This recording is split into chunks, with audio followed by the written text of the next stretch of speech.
Paris agreement को 5 साल कल हो रहे हैं। कल यूएन की या यूनाइटेड किंगडम ने बैठक बुलाई है। भारत के प्रधानमंत्री भी उसमें, ये वर्चुअल मीटिंग है, भाग लेंगे। आज मैं आपको 5 साल में क्या क्या किया और दुनिया कहाँ है, ये मैं बताना चाहता हूं। पहला तथ्य यह है, नेक्स्ट, पहला तथ्य यह है कि क्लाइमेट चेंज, जलवायु परिवर्तन एक दिन में नहीं हुआ है।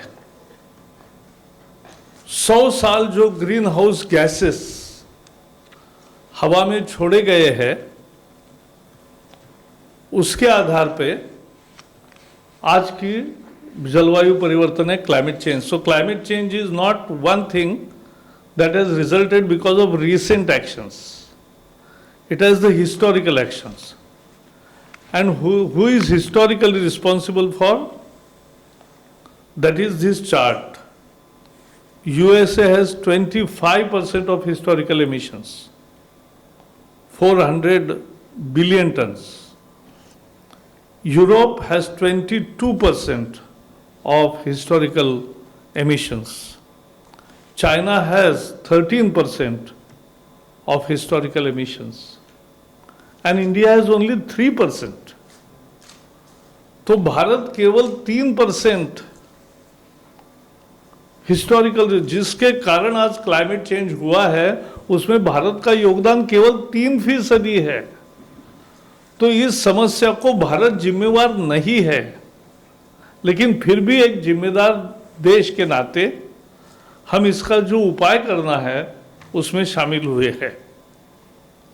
नेक्स्ट, हाँ, यह भी हमें समझना चाहिए कि आज की स्थिति क्या है, आज का पोल्यूशन क्या है, आज का पोल्यूशन नहीं, एमिशन की स्टेटस क्या है। तो आज भी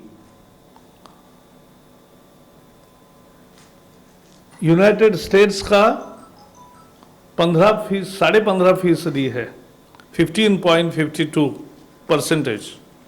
No, tons per capita. Tons per capita is 15 tons per capita that is there, and percentage is 13.5%. China का टोटल परसेंटेज में 30% है और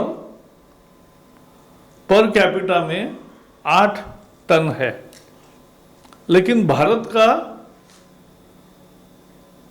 यूरोप का 8.7% है, यानी पर कैपिटा 6.47 है, लेकिन भारत केवल 6.8% हमारा कंट्रीब्यूशन आज के दिन में है in the emissions, and per capita is 1.9। तो हमारा सभी निकषों पर हम देखेंगे तो हमारा कम है, और इसलिए भारत इस समस्या के लिए कतई जिम्मेवार नहीं है, लेकिन एक जिम्मेदार देश के नाते हम सॉल्यूशन के लिए हमारा काम कर रहे हैं। इंडिया का और एक पक्ष है कि धरती का ज्योग्राफी जितना लैंड है, लैंड मास का, we have just 2.5% of the world land mass, and we have 17% of world population and 16% of cattle population. Both require land, water and feed, and we have only 4% of fresh rainwater resources. Despite all these constraints, we have 8% of biodiversity. दुनिया में, देश में जो पर्यावरण पूरक संस्कृति है, उसके कारण ये बायोडाइवर्सिटी आज 8% है और टोटल फॉरेस्ट कवर लगभग 25% आ गया है। तो ये उसका पक्ष है। नेक्स्ट है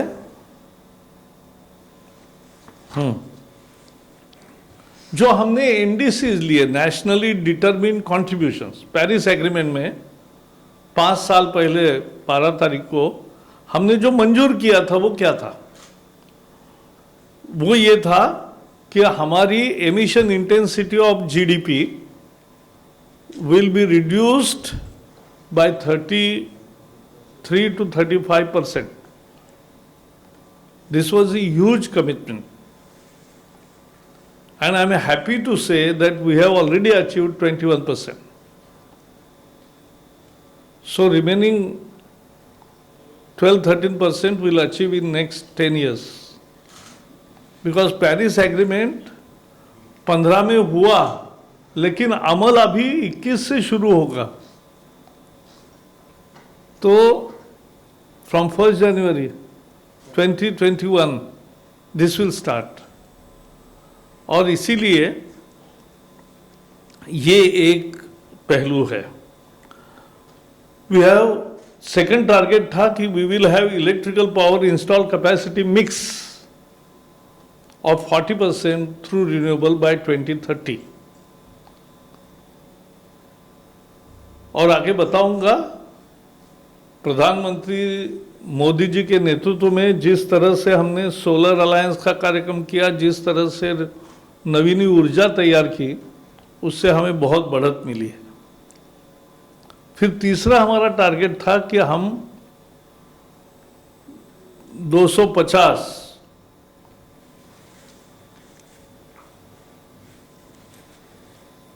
2.5 billion tons of carbon emissions, ये बहुत बड़ा आंकड़ा है दुनिया के दृष्टि से भी। इतना हम कार्बन सिक्वेंस्ट्रेशन तैयार करेंगे और कार्बन सिक्वेंस्ट्रेशन में हम आज उसमें भी अच्छी सफलता मिली है जो मैं आगे बताऊंगा। ये सारे वॉलंटरी टारगेट्स थे, लेकिन 6 टारगेट्स और भी लिए थे कि सस्टेनेबल लाइफस्टाइल, भारत की विशेषता है, we have comparatively very sustainable lifestyle. हमारे यहाँ 1000 पॉपुलेशन के ऊपर 25 गाड़ियां हैं, 22 गाड़ियां ही है कार्स। दूसरे अनेक देशों में 300, 500, 600, 800 तक है। तो उन देशों का एमिशन नेचुरली ज्यादा होगा।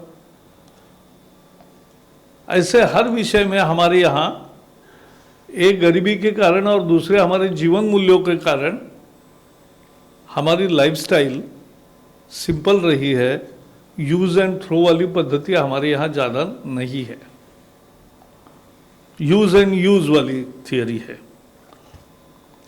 क्लाइमेट फ्रेंडली ग्रोथ प्लान, तो वही तो हमारा उद्देश्य है, एडेप्टेशन। क्योंकि आप रिस्पॉन्सिबल नहीं है, लेकिन आप पर उसके कारण संकट आ सकते हैं, तो उस संकट का सामना करने के लिए जो तैयारी करनी है वो एडेप्टेशन में आती है। और इस सब विषयों के लिए दुनिया ने कबूल किया था कि 100 बिलियन हर साल डॉलर्स, 100 बिलियन डॉलर्स हर साल देंगे।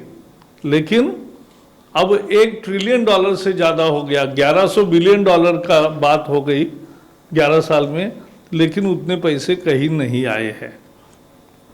और टेक्नोलॉजी ट्रांसफर भी हो नहीं रही है ज़्यादा।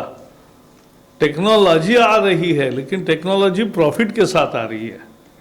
हमारा मानना है अगर climate change is a disaster, there should be no profit in technology transfer, but that is the issue. Next is, ये देखने लायक है कि भारत ने जो कमिटमेंट्स लिए वो कितने पूरे किए।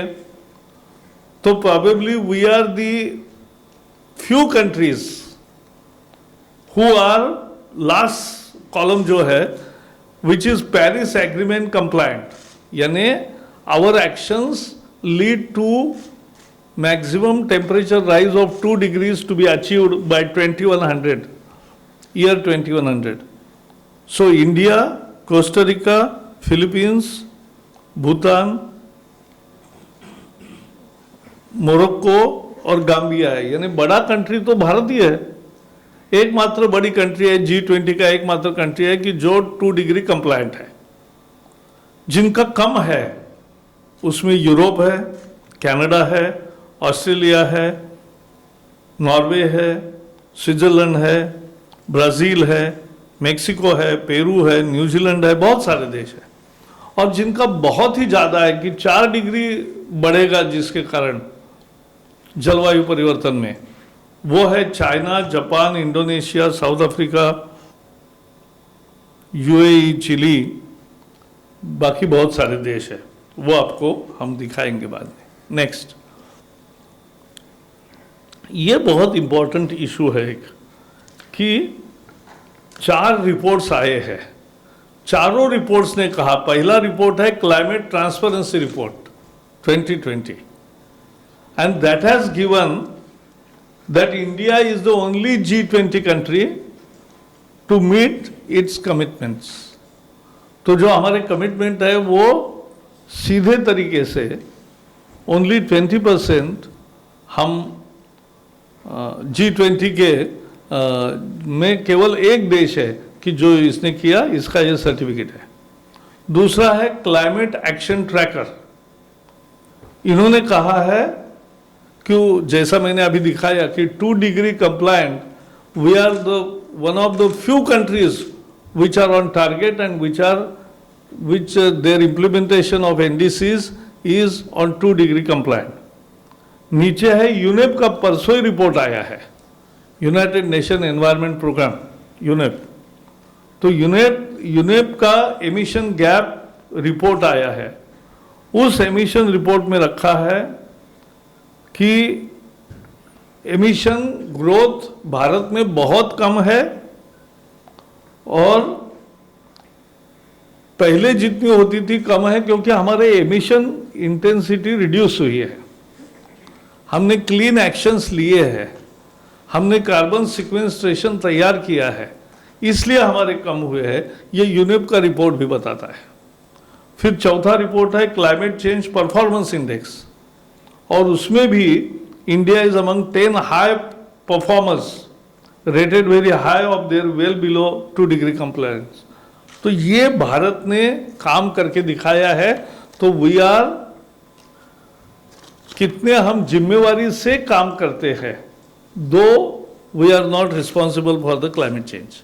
ये हमें समझने की बार बार मैं बता रहा हूं। नेक्स्ट, ये देखने लायक है कि हमने एक्शन कैसे किए, इसका दूसरा चार्ट है ये। इंडिया 2 डिग्री कंप्लायंट है।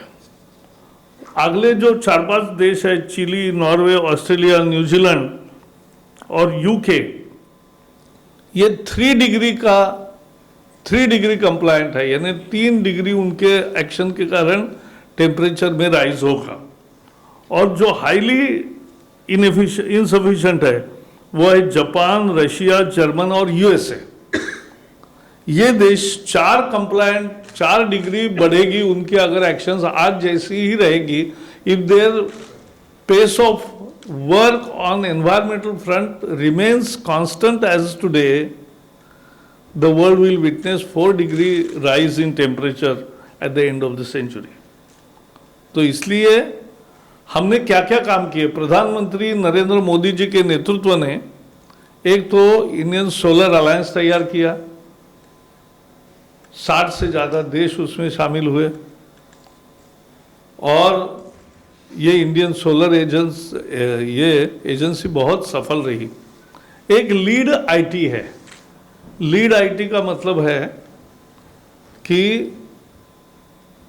इंडस्ट्री एंड ट्रेड का हम लीडरशिप कर रहे हैं, स्वीडन और भारत, और भारत के और बाकी देश दुनिया के इंडस्ट्रीज को बुला के भाई वो कैसे 2 डिग्री कंप्लायंट होंगे, उसकी चर्चा हम करते हैं कि उनका प्लान क्या है और कैसे आगे बढ़ना चाहिए। मिशन इनोवेशन, ये भी प्रधानमंत्री ने न्यूयॉर्क में लॉन्च किया था और आज उसके 24 देश है। फिर यहाँ जो COP14 हुआ, UNCCD का हुआ था, तो UNCCD में COP14 बोलते उसको, तो उसमें हमने 2,60,00,000 हेक्टर भूमि रिस्टोर, जो डिग्रेडेड हुई है, उसको दुरुस्त करने का संकल्प किया है और उसमें से अच्छी खासी हमारी उपलब्धि भी है। और चौथा एक्शन है CDRI, coalition of disaster resistant infrastructure. ये बहुत प्रधानमंत्री जी की ये चारों पहल, दुनिया ने उसका स्वागत भी किया, सहभागी भी हुए। हमारी क्या स्कीम्स है जिसके कारण हम ये कर सकते हैं? तो हमारा national action plan on climate change है, how we will mitigate our challenges and how we will achieve our NDCs।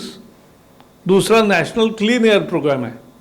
प्रधानमंत्री नरेंद्र मोदी जी ने 15 अगस्त के दिन में लाल किले से ये बताया था कि 100 शहरों में आने वाले 4-5 साल में हवा के रुख में बदलाव लाएंगे, हवा के स्थिति में बदलाव लाएंगे, अच्छी करेंगे, सुधार होगा। स्वच्छ भारत मिशन तो अब सब दुनिया में नवाजा जा रहा है, जिसमें स्वच्छता का भी मूल मंत्र लोगों ने लिया है, जन आंदोलन बना है और 12 करोड़ टॉयलेट्स भी बने हैं। स्टैंडर्ड्स एंड लेबलिंग स्कीम है, यानी जो फ्रीज, एयर कंडीशन, इसको जो रेटिंग मिलने लगा और उसका लेबलिंग होने लगा, वो इसमें है। स्ट्रीट लाइटिंग, ये भी अब लगभग सभी जगह, सभी शहरों में स्ट्रीट लाइटिंग ये LED से हुआ, उसके कारण बिजली बचत हुई है।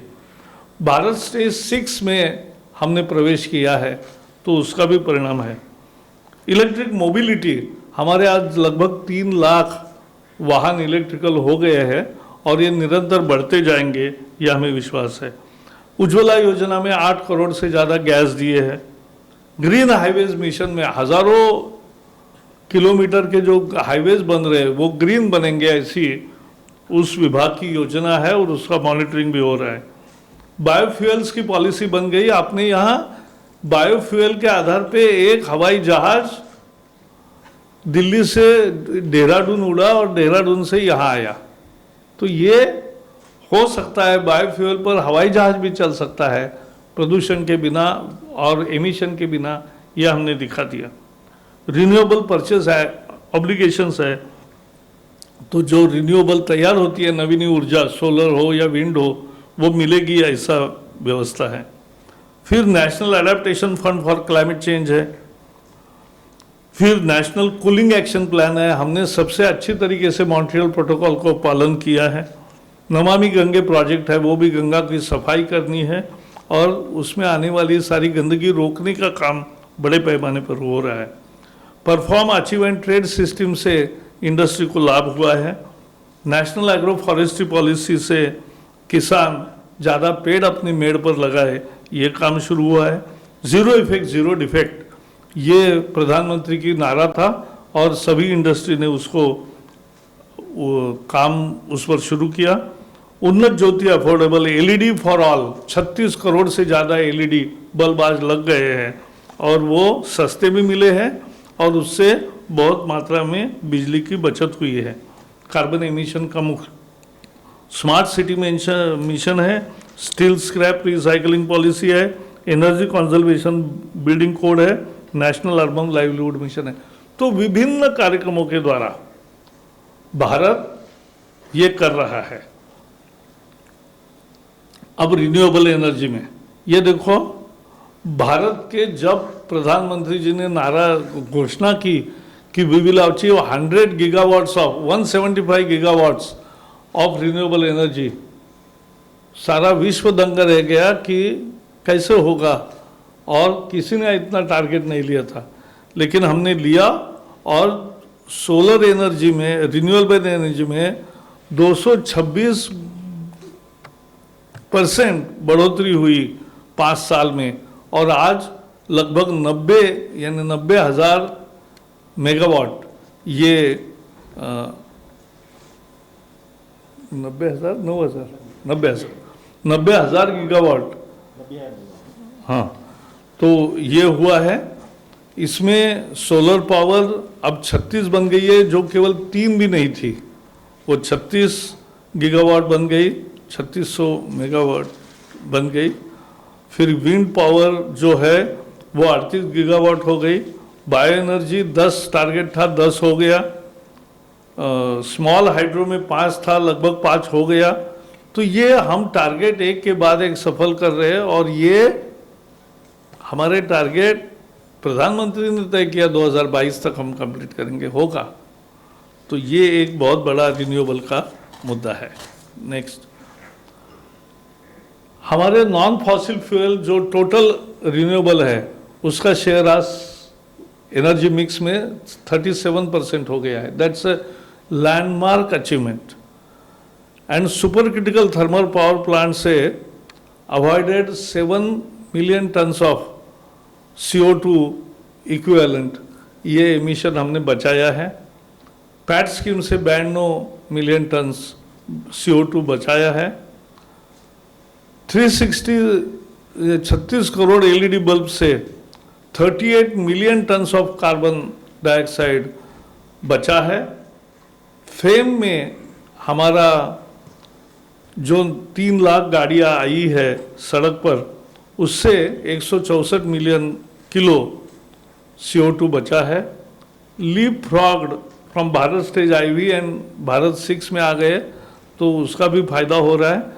और एयरपोर्ट अथॉरिटी एयर नेविगेशन के द्वारा रिड्यूसिंग कार्बन फुटप्रिंट कम करने का कोशिश अच्छी सफल हुई है। नेक्स्ट, नेशनल एडेप्टेशन फंड, ये बहुत इम्पोर्टेंट है, और यह एडेप्टेशन फंड में 30 कार्यक्रम अभी चल रहे हैं।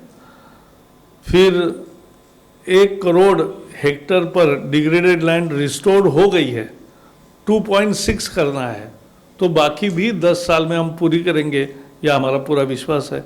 हर साल क्रॉप एरिया भी बढ़ रहा है, तो वो भी एक लैंड रिस्टोरेशन का ही हिस्सा है। फिर India tree cover has increase by 15,000 square kilometres in 6 years, and total carbon stock increased by 1.62 billion turns. ये कार्बन स्टॉक बढ़ना ये बहुत महत्वपूर्ण है। 2.5 बिलियन टन या 3 बिलियन टन, ये डबल करना है इससे भी, तो वो हम करेंगे। नेक्स्ट, अभी हमने एक सभी इंडस्ट्रीज क्या कर रहे हैं, क्योंकि आखिर वहाँ प्रदूषण होता है, वहाँ एमिशन निकलते हैं, तो एमिशन कम कैसे करेंगे, इसके लिए हमने CEOs की कॉन्फ्रेंस की, और कॉन्फ्रेंस में जो 24 प्रमुख उद्योग आए थे, उसमें से 4-5 लोगों का यहाँ, क्योंकि प्रेजेंटेशन लंबा न हो इसलिए 5-6 लोगों का यहाँ उल्लेख किया है, यानी दिशा पता चलेगी कि इंडस्ट्रीज भी किस दिशा में काम कर रहे हैं। रिलायंस ने कहा है कि कार्बन न्यूट्रल स्टेटस 2035 तक वो प्राप्त करेंगे। JSW ने कहा है कि CO2 एमिशन 2030 तक 41% कम करेंगे, और नेट जीरो एमिशन 2050 में वो होंगे। टेक महिंद्रा ने कहा है कि रिन्यूएबल पावर 50% 2025 तक, और कार्बन न्यूट्रलिटी बाय 2030, ये उन्होंने तय किया है उनका लक्ष्य। ITC लिमिटेड ने 50% of its total energy requirement from renewable sources in next decade and 50% emission reduction, ये दोनों टारगेट लिए है। Dalmia cement already 100% renewable energy चल रहा है, and doubling the energy productivity by 2030 and carbon negative by 2040। Negative यानी carbon उत्सर्जन जितना होगा उससे ज़्यादा वो सिक्वेंस्ट्रेशन करेंगे। टाटा मोटर्स ने कहा है 100% renewable electricity for operations by 2030। तो ये भारत के उद्योग भी भारत सरकार के प्रयासों में मदद कर रहे हैं, और इससे ही देश का पूरा होगा। और ये जो स्वीडन के साथ हम इंडस्ट्रियल लीडरशिप का ट्रैक चला रहे हैं, उसमें इसका दुनिया के 14 देश उसमें सहभागी हुए हैं, उनके इंडस्ट्रीज को भी हम हर बार बुलाते हैं और वो अपना रिपोर्ट पेश करते हैं। मूल मुद्दा है, 2 इशू प्रधानमंत्री ने पेरिस समिट में बहुत आग्रह से रखे। एक रखा क्लाइमेट जस्टिस, गरीब के साथ न्याय होना चाहिए, और दूसरा रखा लाइफस्टाइल, जीवन शैली कैसे हो। तो इसके लिए current climate efforts put burden on economically weak, aim to provide dignified life to citizens and meet their aspirations. लेकिन जो आज वास्तविकता है कि richest 1% accounted for 15% of historical emissions and poorest 50% only 7%. Richest 10% use 31% of carbon budget, while poorest are 50% have used only 4%. तो विकास के लिए carbon उत्सर्जन बढ़ेगा तो उसको जगह तो चाहिए विकसनशील देशों को। तो ये एक मुद्दा है, हम आग्रह से रखते हैं। नेक्स्ट, लास्ट, कॉन्स्टिट्यूटेड, हमने एपेक्स कमेटी बनाई है इम्प्लीमेंटेशन ऑफ पेरिस एग्रीमेंट के लिए। फिर सभी मंत्रालयों के साथ और सभी उद्योगों के साथ इसका कोऑर्डिनेशन चलता है। हमने इंडस्ट्री के साथ पार्टनरशिप की है, और सस्टेनेबल लाइफस्टाइल, यही तो भारत की विशेषता है। भारत में हर चीज़ का बेवजह फेंक देना ये मंजूर नहीं है। तो जितना ज़्यादा से ज़्यादा बार बार उपयोग होगा वो हम करते हैं। तो ऐसी सस्टेनेबल लाइफस्टाइल हमारी है, तो वो भी विकसित होते होते भी वो जारी रहे, ये प्रयास है।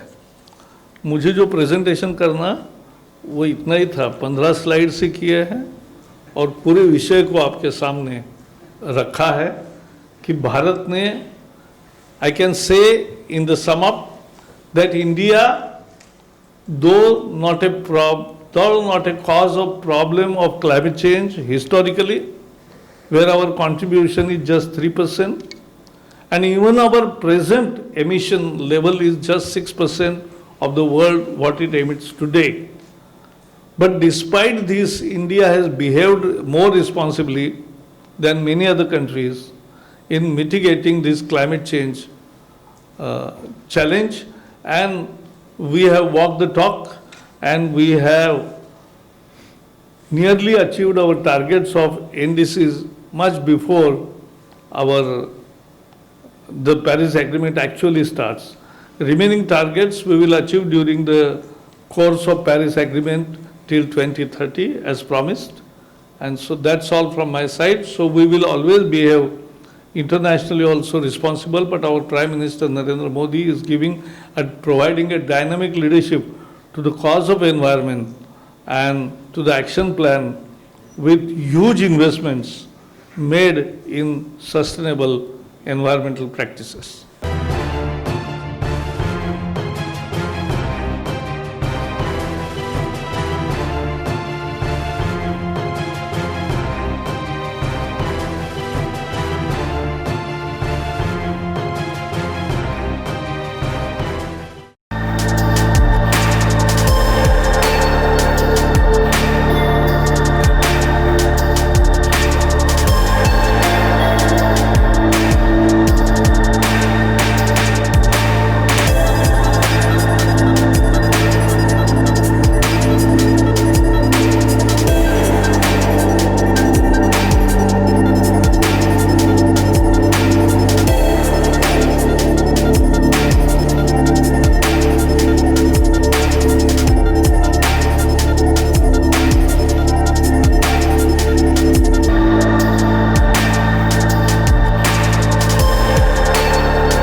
Download Tarang online radio app from Google Play Store.